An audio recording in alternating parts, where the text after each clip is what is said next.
मुंबई आणि मुंबई उपनगरातून मोठ्या संख्येने उपस्थित सर्वांना माझा नमस्कार। आज का दिन मुंबई और महाराष्ट्र के साथ ही विकसित भारत के संकल्प के लिए बहुत बड़ा, बहुत ऐतिहासिक है। आज विकास का ये उत्सव भले ही मुंबई में हो रहा है, लेकिन इस पर पूरे देश की नजर है। आज दुनिया के सबसे बड़े सी ब्रिज में से एक ये विशाल अटल सेतु देश को मिला है। ये हमारे उस संकल्प का भी प्रमाण है कि भारत के विकास के लिए हम समंदर से भी टकरा सकते हैं, लहरों को भी चीर सकते हैं। आज का ये कार्यक्रम संकल्प से सिद्धि का भी प्रमाण है। मैं 24 दिसंबर 2016 का दिन नहीं भूल सकता, जब मैं Mumbai trans harbour link Atal Setu के शिलान्यास के लिए यहां आया था।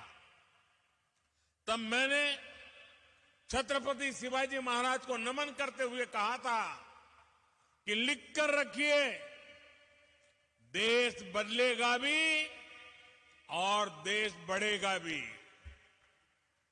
जिस व्यवस्था में सालों साल काम लटकाने की आदत पड़ गई थी, उससे देशवासियों को कोई उम्मीद बची नहीं थी। लोग सोचते थे कि उनके जीते जी बड़े प्रोजेक्ट पूरे हो जाएं, ये मुश्किल ही है। और इसलिए मैंने कहा था, लिख कर रखिए, देश बदलेगा और जरूर बदलेगा। ये तब मोदी की गारंटी थी। और आज मैं छत्रपति शिवाजी महाराज को फिर नमन करते हुए, मुम्बरा देवी को नमन करते हुए, सिद्धि विनायक जी को प्रणाम करते हुए, ये अटल सेतु मुंबईकरों को, देश के लोगों को समर्पित कर रहा हूं। कोरोना के महासंकट के बावजूद मुंबई ट्रांस हार्बर लिंक का काम पूरा होना बहुत बड़ी उपलब्धि है। हमारे लिए शिलान्यास, भूमि पूजन, उद्घाटन और लोकार्पण सिर्फ एक दिन का कार्यक्रम भर नहीं होता। नहीं, ये मीडिया में आने के लिए और जनता को रिझाने के लिए होता है। हमारे लिए हर प्रोजेक्ट भारत के नवनिर्माण का माध्यम है। जैसे एक एक ईंट से बुलंद इमारत बनती है, वैसे ही ऐसे हर प्रोजेक्ट से भव्य भारत की इमारत बन रही है। साथियों, आज यहां देश के मुंबई और महाराष्ट्र के विकास से जुड़े हुए 33,000 करोड़ रुपए के प्रोजेक्ट का शिलान्यास और लोकार्पण हुआ है। ये प्रोजेक्ट रोड, रेल, मेट्रो, पानी जैसी सुविधाओं से जुड़े हुए हैं। आज व्यापार जगत को मजबूती देने वाली आधुनिक भारत रत्न और नेक्स्ट वन बिल्डिंग भी मुंबई के लिए को मिली है। इसमें से अधिकतर प्रोजेक्ट तब शुरू हुए थे जब महाराष्ट्र में पहली बार डबल इंजन की सरकार बनी थी। इसलिए महाराष्ट्र में देवेंद्र जी से लेकर के अब एकनाथ शिंदे जी, अजीत पवार जी तक पूरी टीम के प्रयासों का परिणाम है। मैं उन सबको बधाई देता हूं। मैं आज महाराष्ट्र की बहनों को भी बधाई दूंगा। इतनी बड़ी तादाद में महिलाओं का आना, इन माताओं बहनों का हमें आशीर्वाद देना, इससे बड़ा सौभाग्य क्या होता है। देश की माताओं बहनों बेटियों के सशक्तिकरण की जो गारंटी और जो गारंटी मोदी ने दी है ना, उसको महाराष्ट्र सरकार भी आगे बढ़ा रही है। मुख्यमंत्री महिला सक्षमीकरण अभियान, नारी शक्ति दूत एप्लीकेशन और लेख लाड़की योजना, ऐसा ही एक उत्तम प्रयास है। आज यहां इस आयोजन में हमें आशीर्वाद देने के लिए इतनी बड़ी संख्या में हमारी माताएं, बहनें और बेटियां आई हुई है। विकसित भारत के निर्माण के लिए भारत की नारी शक्ति का आगे आना, नेतृत्व करना उतना ही आवश्यक है। हमारी सरकार का निरंतर प्रयास है कि माताओं, बहनों, बेटियों के रास्ते में आने वाली हर रुकावट को दूर करें, उनकी जिंदगी आसान बनाएं। उज्ज्वला का गैस सिलेंडर हो, आयुष्मान योजना के तहत 5 लाख रुपए के मुफ्त इलाज की सुविधा हो, जनधन बैंक खाते हो, पीएम आवास के पक्के घर हो, घरों की रजिस्ट्री महिलाओं के नाम हो, गर्भवती महिलाओं के बैंक खाते में 6,000 रुपया भेजना हो, नौकरी करने वाली महिलाओं को वेतन के साथ 26 हफ्ते की छुट्टी देना हो, सुकन्या समृद्धि खातों के माध्यम से ज्यादा ब्याज देना हो। हमारी सरकार ने महिलाओं के हर चिंता का ध्यान रखा है। डबल इंजन की सरकार किसी भी राज्य में हो, महिला कल्याण उसकी सबसे प्रथम प्रमुख हमारी गारंटी है।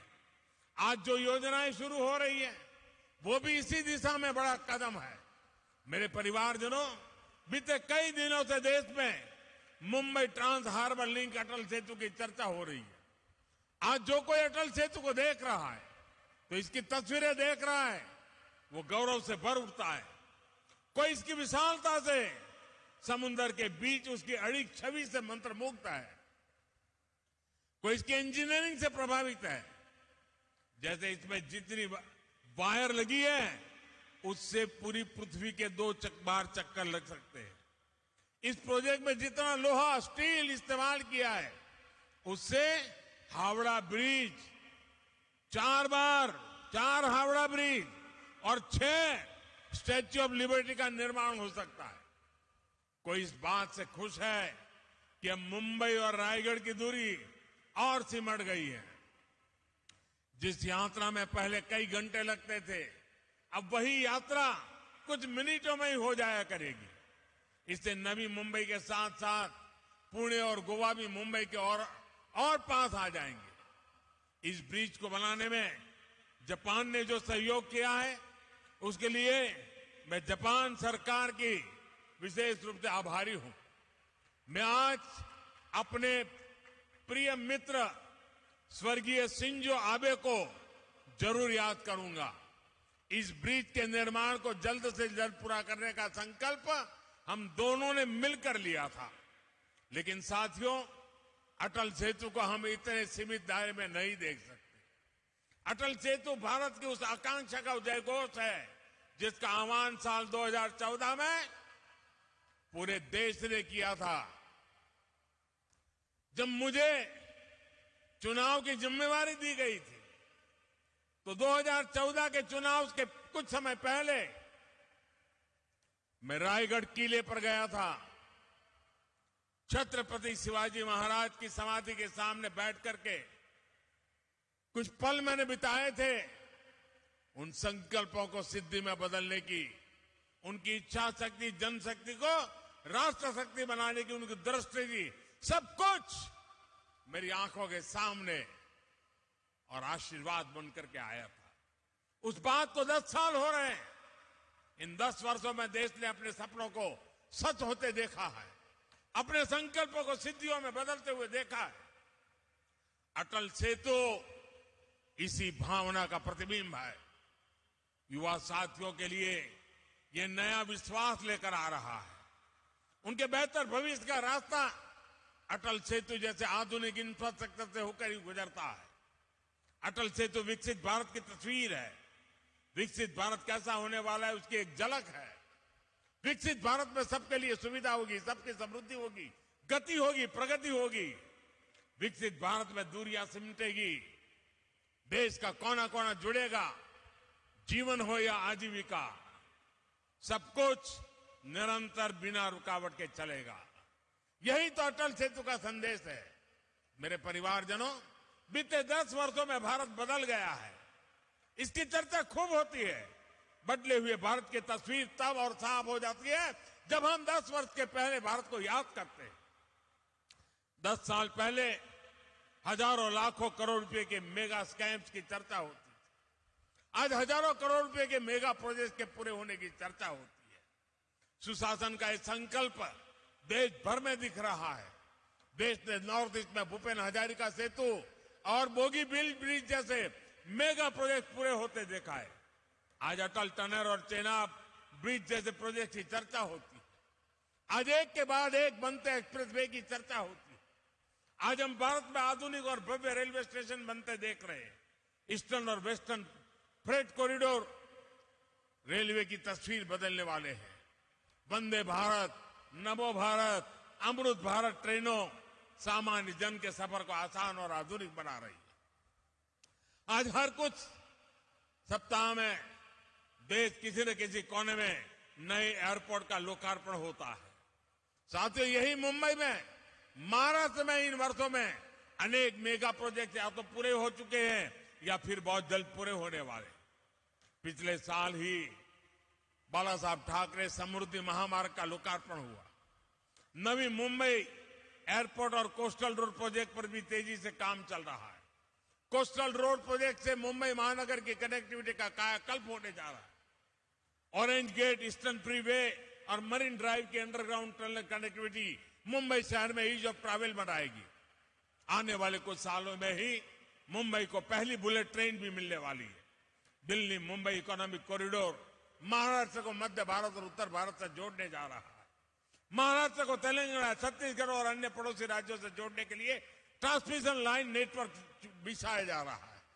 इसके अलावा ऑयल और गैस पाइपलाइन हो, औरंगाबाद इंडस्ट्रियल सिटी हो, नवी मुंबई एयरपोर्ट हो, शैलेंद्र बिडकिन इंडस्ट्रियल पार्क हो, ये बड़ी परियोजनाएं महाराष्ट्र की अर्थव्यवस्था को नई गति देने वाली है। मेरे परिवारजनों, आज पूरा देश प्रत्यक्ष देख रहा है कि टैक्स पेयर का पैसा किस तरह देश के विकास लग रहा है।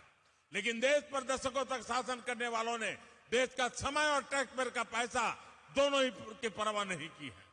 इसलिए पहले के दौर में कोई प्रोजेक्ट या तो जमीन पर उतरता ही नहीं था या फिर दशकों तक लटका रहता था। महाराष्ट्र तो ऐसे अनेक प्रोजेक्ट का साक्षी रहा है। नीलवंडे डैम का काम 5 दशक पहले शुरू हुआ था, इसे हमारी सरकार ने पूरा किया। उरण खारकोपर रेल लाइन पर भी लगभग 30 दशक पहले काम शुरू हुआ था, ये डबल इंजन की सरकार ने पूरा किया है। नवी मुंबई मेट्रो प्रोजेक्ट भी लंबे समय तक लटका रहा। यहां डबल इंजन की सरकार बनने के बाद हमने इसे गति दी और अब पहला चरण पूरा हो चुका। ये जो अटल सेतु आज हमें मिला है, इसकी प्लानिंग भी कई सालों पहले चल रही थी। यानी मुंबई के लिए इसकी जरूरत सबसे अनुभव की जा रही थी, लेकिन इसे पूरा करने का सौभाग्य हमें मिला। और आप याद रखिए, बांद्रा वर्ली सी लिंक प्रोजेक्ट अटल सेतु से करीब 5 गुना छोटा है। 5 गुना छोटा है। पहले की सरकार में उसको बनते बनते 10 साल से ज्यादा लगे थे और बजट 4-5 गुना अधिक बढ़ गया था। ये तब सरकार चला रहे लोगों के काम करने का तरीका था। साथियों, अटल सेतु जैसे इंफ्रास्ट्रक्चर प्रोजेक्ट सिर्फ सुविधा ही नहीं देते बल्कि रोजगार के भी बहुत बड़े साधन होते। इसके निर्माण के दौरान मेरे करीब 17,000 मजदूर भाई बहनों और 1,500 इंजीनियर्स को सीधा रोजगार मिला। इसके अलावा ट्रांसपोर्ट से जुड़े कारोबार, निर्माण से जुड़े दूसरे बिजनेस में जो रोजगार मिला वो अलग है। अब ये इस पूरे क्षेत्र में हर प्रकार के बिजनेस को बल देगा। Ease of doing business, ease of doing life, इसके लिए बढ़ाएगा। मेरे परिवारजनों, आज भारत का विकास 2 पटरियों पर एक साथ हो रहा है। आज एक तरफ गरीब का जीवन बेहतर बनाने के लिए महाअभियान है, तो दूसरी तरफ देश के कोने कोने में चल रही महापरियोजनाएं। हम अटल पेंशन योजना भी चला रहे हैं और अटल सेतु भी बना रहे हैं। हम आयुष्मान भारत योजना भी चला रहे हैं और वंदे भारत, अमृत भारत ट्रेन भी बना रहे हैं। हम पीएम किसान सम्मान निधि भी दे रहे हैं और पीएम गति शक्ति भी बना रहे हैं। आज का भारत ये सब कुछ एक साथ कैसे कर पा रहा है? इसका जवाब है नियत और निष्ठा। हमारी सरकार की नियत साफ है। आज सरकार की निष्ठा सिर्फ और सिर्फ देश के प्रति और देशवासियों के प्रति है। और जैसी नियत होती है, जैसी निष्ठा होती है, वैसे ही नीति भी होती है और जैसी नीति होती है वैसी रीति भी होती है। जिन्होंने लंबे समय तक देश पर शासन किया, उनकी नीयत और निष्ठा दोनों सवाल के घेरे में रही। उनकी नीयत सिर्फ सत्ता हासिल करने की रही, वोट बैंक बनाने की रही, अपनी तिजोरियां भरने की रही। उनकी निष्ठा देशवासियों के प्रति नहीं, बल्कि सिर्फ और सिर्फ अपने परिवारों को आगे बढ़ाने तक ही सीमित रही। इसलिए वो न विकसित भारत के बारे में सोच सके, न आधुनिक इंफ्रास्ट्रक्चर को लक्ष्य बना सके। इससे देश का कितना नुकसान होता है ये जानना भी जरूरी है। मैं आपको एक आंकड़ा देता हूं। 2014 से पहले के 10 सालों में इंफ्रास्ट्रक्चर के लिए सिर्फ 12 लाख करोड़ रुपए बजट दिया गया था, जबकि हमारी सरकार ने 10 वर्षों में हमने 44 लाख रुपए का बजट इंफ्रास्ट्रक्चर के लिए दिया है। तभी तो आज देश में इतने बड़े बड़े प्रोजेक्ट चल रहे हैं। महाराष्ट्र में ही केंद्र सरकार करीब 8 लाख करोड़ रुपए के इंफ्रास्ट्रक्चर प्रोजेक्ट या तो पूरा कर चुकी है या उन पर काम चल रहा है। ये राशि हर सेक्टर में रोजगार के नए अवसरों को बढ़ा रही है। साथियों, हम आज देश के हर परिवार को बुनियादी सुविधाओं के सैचुरेशन यानी 100% कवरेज का मिशन लेकर चल रहे हैं। विकसित भारत संकल्प यात्रा के तहत आज मोदी की गारंटी वाली गाड़ी देश के कोने कोने में पहुंच रही है। मोदी की गारंटी वहां से शुरू होती है जहां दूसरों से उम्मीदें खत्म हो जाती हैं। हमारी बहनों बेटियों ने तो ये सबसे अधिक अनुभव किया है। गांव या शहर, साफ सफाई से लेकर पढ़ाई, दवाई और कमाई, हर योजना सबसे अधिक लाभ हमारी माताओं बहनों को हुआ है। पीएम जन औषधि केंद्रों पर 80% डिस्काउंट के साथ दवाई दी जा रही है। मोदी की गारंटी गरीब परिवार की बहनों को पक्का घर देने की है। जिन्हें पहले किसी ने नहीं पूछा, उन्हें पहली बार मोदी ने पूछा है, उन्हें बैंकों से मदद दिलवाई है। पीएम स्वनिधि योजना से यहां मुंबई के भी हजारों रेहड़ी पटरी वाले भाई बहनों को फायदा हुआ है।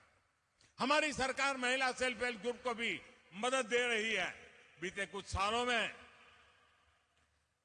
हमने बहनों को लखपति दीदियां बनाई है और अब मेरा संकल्प है आने वाले सालों में 2 करोड़, ये आंकड़ा सुनकर के कुछ लोग चौंक जाते हैं, 2 करोड़ महिलाओं को मैं लखपति दीदी बनाने का लक्ष्य लेकर के चल रहा हूं। महाराष्ट्र के एनडीए सरकार ने जो ये नया अभियान चलाया है, ये नारी सशक्तिकरण में बहुत बड़ी भूमिका निभाएगा। मुख्यमंत्री महिला सक्षमीकरण अभियान और नारी शक्ति दूत अभियान से महिलाओं के विकास को नई गति मिलेगी। मैं आपको विश्वास दिलाता हूं, डबल इंजन सरकार महाराष्ट्र के विकास के लिए ऐसे ही समर्पित भाव से काम करती रहेगी। महाराष्ट्र विकसित भारत का एक मजबूत स्तंभ बने, इसके लिए हम कोई कसर बाकी नहीं छोड़ेंगे। एक बार फिर आप सभी को इस नए प्रोजेक्ट के लिए मैं बहुत बहुत बधाई देता हूं। माताओं बहनों को विशेष रूप से प्रणाम करता हूं। आपने इतनी बड़ी तादाद में आकर हमें आशीर्वाद दिए, बहुत बहुत धन्यवाद।